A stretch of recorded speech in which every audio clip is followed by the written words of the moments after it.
जी, university के अंदर मैं था, अच्छा स्टूडेंट था, पढ़ाई भी अच्छी चल रही थी।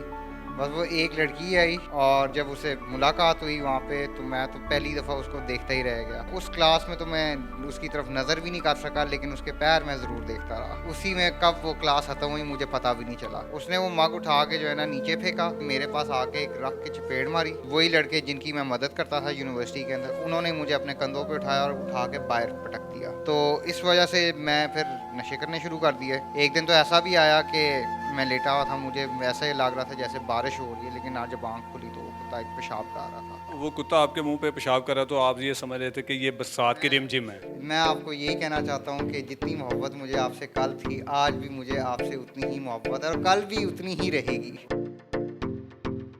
अस्सलाम वालेकुम नाज़रीन, मैं हूं एडी मलिक और मेरे साथ एक ऐसा नाकाम आशिक मौजूद है जो 10 साल पहले मोहब्बत में नाकामी के बाद मरा और आज वो जिंदा मेरे साथ खड़ा है। इनसे जानते हैं कि मोहब्बत में नाकामी कैसे हुई और फिर किन हालात का आपने सामना किया। इनसे ये भी जानने की कोशिश करते हैं कि जब इनकी महबूबा ने इनको छोड़ा तो फिर उसके बाद ये फुटपाथ पर और पार्कों में सोने पर मजबूर हो गए और एक वक्त ऐसा भी आया कि जब ये दुनिया की बेफिक्र होकर ये सोए हुए थे और अचानक से एक आवारा कुत्ता आता है और इनके मुंह पर सूसू कर जाता है। ये सारा मामला इनकी ज़ुबानी जानते हैं कि आज जो कुछ अरसा पहले जो ज़ीरो था जिसकी जेब में एक टका नहीं था, आज ये लाखों का मालिक कैसे बन गया। बरकत साहब, बहुत शुक्रिया, आपने मुझे टाइम दिया। आप मुझे ये बताएं कि आपकी ये कहानी क्या है, कौन थी वो संगदिल महबूबा, बेवफा महबूबा जिसने आपके साथ इतने बड़े जुल्म किए। जी, यूनिवर्सिटी के अंदर मैं था, अच्छा स्टूडेंट था, पढ़ाई भी अच्छी चल रही थी। बस वो एक लड़की आई और जब उससे मुलाकात हुई वहाँ पे तो मैं तो पहली दफ़ा उसको देखता ही रह गया। और फिर मैंने उसकी जो है ना वो असाइनमेंट्स में उसकी हेल्प करनी शुरू की। आपके पास आकर क्या कहती थी कि सिर्फ आई और आपको तबाह करके चली गई? जी, वो आई तो थी, शायद रुक भी जाती अगर मेरे पास कोई अच्छे पैसे होते, अच्छा मेरा रंग कद काठ होता तो शायद वो रुक भी जाती। लेकिन आपको पता है आज की लड़कियां सिर्फ़ और सिर्फ जो है ना पैसा देखती हैं, रंग और वो कद काठ देखती हैं। नहीं, रंग तो तब्दील किया जा सकता है ना, जिसके पास पैसा होगा। असल में जो पैसा है ना वही देखती वही है। सब कुछ है। तो फिर आपके साथ ये सारा क्या हुआ था, ये सारा जो वाकयात आपने मुझे बताए वो ज़रा बताएं देखने वालों को। जी, हुआ ये कि जब मैं ये क्लास अटेंड कर रहा था, वो लड़की मेरे पास आई, आके मेरे साइड पे बैठ गई। तो जब मैंने उसको देखा तो मैं देखता ही रह गया। अच्छा, तो र देखते क्यों रह गए, इतनी खूबसूरत थी? जी, लव एट फर्स्ट साइट था। तो जी हुआ ये कि वो तो मैंने उस क्लास में तो मैं उसकी तरफ नज़र भी नहीं कर सका लेकिन उसके पैर मैं ज़रूर देखता रहा। और वही उसी में कब वो क्लास ख़त्म हुई मुझे पता भी नहीं चला। उसके बाद मैं अपनी कैफ़ेटेरिया में बैठा हुआ था, चाय अपने पी रहा था, तो वो आई और उसने आके मुझे कहा जी कि मेरी तुम असाइनमेंट्स में सबकी मदद करते हो, मेरी भी मदद करो। तो मैंने जो है ना इस मौके का पूरा फ़ायदा उठाया और मैंने कहा कि मैं करूँगा। तो जी मैंने उसकी असाइनमेंट्स करनी शुरू की और हमारी दोस्ती हो गई। तो करते करते एक फ़िल्म फेस्टिवल आया जिसके अंदर जो है ना उसकी फ़िल्म पे मैंने दिन रात एक करके उसको जिताया। अच्छा, वो फिल्म स्टार थी? वो फ़िल्म स्टार थी, आज भी फ़िल्म स्टार है। ठीक है, तो फिर हुआ ये कि वो जब वो फ़िल्म जीती तो वो आके मेरे से लिपटी, तो वो दिन मेरी ज़िंदगी का बहुत अच्छा दिन था। वो अचानक से लिपट गई थी कि जी उसको वो भी आपसे मोहब्बत करती थी? मोहब्बत वो तो एक दोस्ती के नाते उसने जो है ना खुशी के मारे उसने। यानी कि उसकी तरफ से दोस्ती थी, आप तो पूरे। मैं तो जी पूरा लेट चुका था। तो हुआ ये कि फिर उसकी बर्थडे आई और बर्थडे के ऊपर जब हमने जो है ना मैं उसको गिफ्ट दिया, गिफ्ट भी मैंने उसको एक मग दिया जिस पे अपनी और उसकी फ़ोटो लगा के सेंटर में आई लव यू लिख दिया। तो जब वो गिफ्ट लेके मैं उसके घर पहुंचा एक बड़े महल के अंदर, तो हुआ ये। आपको शर्मिंदगी नहीं हुई कि मैं ये सिर्फ जी मग मुझे लेकर जा रहा हूँ? जी मुझे तो उस वक़्त एहसास हुआ कि महल कहते किसे हैं। तो फिर जी हुआ ये कि जब मैं गया उधर, अब वहाँ पे सारे महँगे-महँगे गिफ्ट्स वाले लोग थे। मेरा तो छोटा-सा गिफ्ट था जी, मैं तो वैसे ही छोटा हो गया था क्योंकि मेरे तो गिफ्ट की औकात कोई नहीं थी। जब मेरा गिफ्ट खुला, तो उसने जो है ना उसके जब वो मग देखा तो सबने उसका मज़ाक बनाया और उसको चढ़ गया गुस्सा। उसने वो मग उठा के जो है ना नीचे फेंका और आके मेरे पास आके एक रख के चपेट मारी। अच्छा, क्यों आपने उस गिफ्ट में क्या कुछ ऐसी नाजेबा किस्म की तस्वीर लगा दी थी? नहीं जी, नाजेबा नहीं, लेकिन हैसियत तो मेरी नहीं थी कि मैं ऐसी चीज़ उसको दे भी सकता। उसने मुझे ये भी ज़रूर उधर बताया जताया कि ना तुम्हारा रंग है, ना तुम्हारा कद काठ है, ना तुम्हारे पास कोई गाड़ी है। कुछ नहीं बताया और आपने मग दिया, उसने थप्पड़ कार मारा। जी, मग पे आई लव यू भी तो लिखा हुआ था तो फिर तो पढ़ना था। तो जी वो आपने वो मग पे लिखा था ना, जुबानी कहते तो शायद ना मारती। जी शायद ये गलती थी मेरी जो मैंने कर दी, लेकिन मैं क्या, ऐसी चीज़ देंगे जो उसको जो है ना हर वक्त याद दिलाए। तो जी फिर हुआ ये कि वही लड़के जिनकी मैं मदद करता था यूनिवर्सिटी के अंदर, उन्होंने मुझे अपने कंधों पे उठाया और उठा के बाहर पटक दिया। जाके मैं अपनी पीठ पे गिरा। उस दिन जो है ना मुझे इस बात का एहसास हुआ कि गरीब की किस्मत में इश्क नहीं है। क्यों नहीं है गरीब की किस्मत में इश्क? जी जब उसके पास पैसा ही नहीं है तो फिर वो इश्क करके क्या करेगा। और इश्क भी अपनी हैसियत के मुताबिक करना चाहिए। हैसियत से बढ़ के इश्क करोगे तो फिर उसके अंजाम तो ऐसा ही होगा। तो इस वजह से मैं फिर नशे करने शुरू कर दिए। तो नशे जब करता था यूनिवर्सिटी जाना छोड़ा, यूनिवर्सिटी जाना छोड़ा, यूनिवर्सिटी वालों ने यूनिवर्सिटी से बाहर कर दिया। घर वालों ने नशे और यूनिवर्सिटी ना जाने की वजह से मुझे घर से बाहर कर दिया और मैं सीधा सड़क पे आ गया। सड़क पे काफ़ी वक्त गुजारा। फिर उसके बाद वहाँ पे मसा ये होता था कि जब मैं सोता था, सुबह उठता था, ना जेब में पैसे होते थे, क्योंकि पैसे भी कोई लूट लाट के ले जाता था।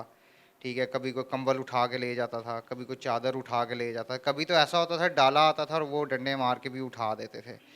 एक दिन तो ऐसा भी आया कि मैं लेटा हुआ था, मुझे ऐसा ही लग रहा था जैसे बारिश हो रही है, लेकिन आज जब आँख खुली तो वो कुत्ता एक पेशाब कर रहा था। वो कुत्ता आपके मुंह पे पेशाब कर रहा तो आप ये समझ रहे थे कि ये बरसात की रिमझिम है?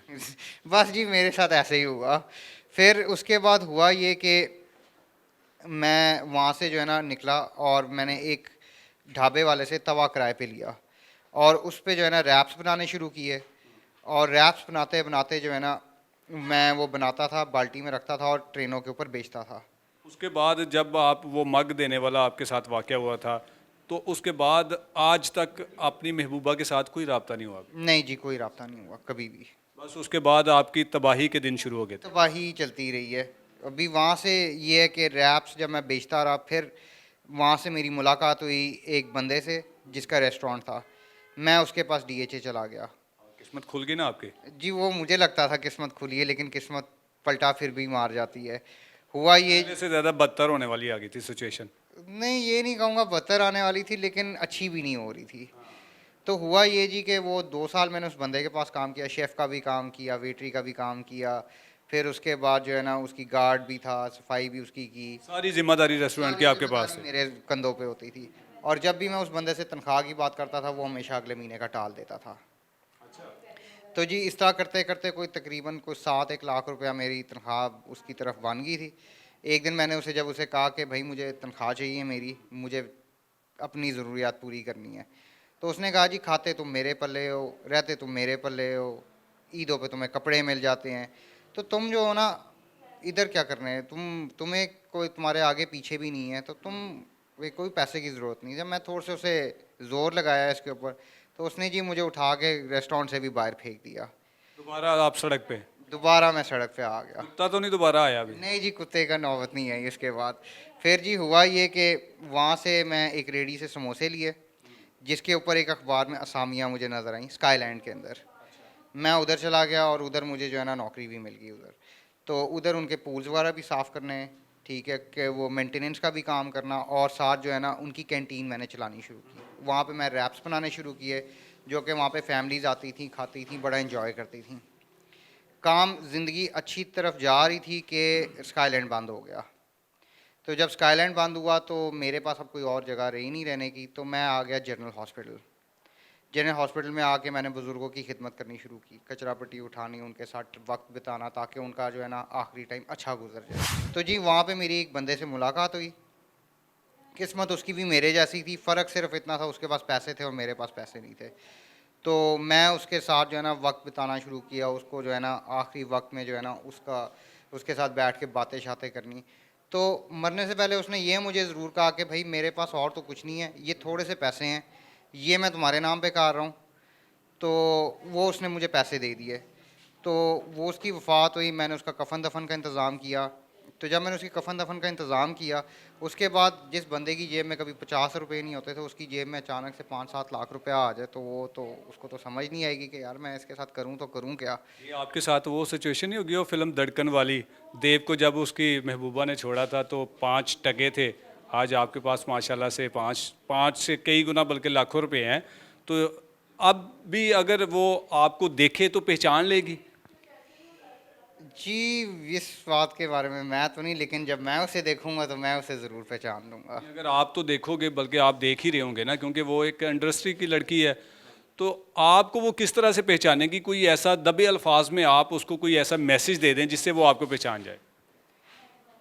जी, मैं उसे दबे लफ्ज़ों में यही कहना चाहता हूँ कि मैं आपको यही कहना चाहता हूँ कि जितनी मोहब्बत मुझे आपसे कल थी, आज भी मुझे आपसे उतनी ही मोहब्बत है और कल भी उतनी ही रहेगी। कितना अरसा हो गया उसने आपके साथ जब रिलेशन ख़त्म किया था? जी, तकरीबन 10 साल गुज़र गए हैं इस बात को। तो आपने शादी की, कितने बच्चे हैं अब? जी, अभी शादी नहीं की मैंने। आपने शादी नहीं की भी? नहीं, अभी नहीं। और वो तो उसकी तो शादी हो चुकी हुई है। तो आपने क्यों नहीं की शादी? जी, मैं पहले उस मुकाम पे पहुंचना चाहता था जिस मुकाम पे जाके जो है ना मैं ये समझूं कि हाँ यार मैं अब सब कुछ अफोर्ड कर सकता हूँ। तो अब मैं उस मुकाम पे पहुंच गया हूँ, शादी भी कर लेंगे। बरकत भाई, आपकी ज़िंदगी में बड़े धोखे रहे हैं, जिससे आपने मोहब्बत की उसी ने आपको धोखा दिया, आया कि जिसके साथ आपने काम भी किया उसने भी आपको अपने काम से निकाल दिया बिना कुछ आपको दिए। लेकिन अब आपको लगता है कि अब आप जिस मुकाम पर हैं, क्या आपको दोबारा से धोखा मिल सकता है? जी, अब दुनिया में अच्छे लोग भी होते हैं, ये मुझे इधर आके जो है ना एहसास हुआ जब मैंने एजाज साहब के साथ मिल के ये काम शुरू किया। आज हमारा काफ़ी अरसे से ये रेस्टोरेंट चल रहा है। ना उन्होंने कभी 1 रुपए की भी हेर फेर की, ना मैंने कभी 1 रुपए की हेर फेर की। हमारा हिसाब हमेशा बराबर का चलता आ रहा है। आप जिन साहब की बात कर रहे हैं, जहाँ जिनके साथ मिलकर आप काम कर रहे हैं, इनके साथ किस तरह रब्ता हुआ? जी, वहाँ से जब मैं वो पैसे लेके मैंने छोटे मोटे वो स्टॉल लगाने शुरू किए इवेंट्स के ऊपर, वहाँ पे मेरी इनसे मुलाकात हुई। इन्होंने मेरे रैप्स खाए और इन्होंने कहा जी कि आप जो है ना मेरे साथ मिलके कारोबार करें। शुरू में मैं ज़रा थोड़ा सा डर रहा था क्योंकि इतने धोखे खाए थे, तो एक और खाने के इरादे में नहीं था। लेकिन इनसे मुलाकात होने के बाद मुझे इस बात का भी एहसास हुआ कि अच्छे लोग भी इस दुनिया में होते हैं। आप उन लड़कों को जो जिनके पास पैसे नहीं हैं और उनके पास मोहब्बत बेपनाह है, और उनको क्या मैसेज देंगे कि क्या आपको मोहब्बत आपकी मिल सकती है, या आपकी तरह वो भी ज़लील व ख्वार होंगे? पहले करियर बनाएं, मोहब्बत तो होती ही रहेगी, क्योंकि मोहब्बत में पड़े तो आपकी ज़िंदगी भी जो है ना खाई में जाएगी। अजी, बहुत ही खूबसूरत बात की है बरकत साहब ने, और बरकत साहब ने अपनी मोहब्बत की नाकाम कहानी आज आपको एक्सप्लेन कर दी कि इनके साथ कितने नशीबो फराज इनकी ज़िंदगी में आए, कहाँ किसने इनको धोखा दिया। आज भी ये अफसुर्दा और जो एक होता है ना कि मायूस शख्स, वो बिल्कुल भी नहीं है। इनके हौसले आज भी बुलंद है, और इन्होंने अपनी महबूबा को दबे अल्फाज में ये पैगाम भी दिया है कि आप जहाँ भी रहें खुश रहें, और हमने तो आपके लिए सारा कुछ निशावर कर ही दिया है। आप अगर आप भी अपनी कहानी और अपनी मोहब्बत की कहानी इस तरह लोगों को बताना चाहते हैं तो हमारे साथ रब्ता कीजिएगा। इसी के साथ इजाज़त दीजिए। अल्लाह निगहबान।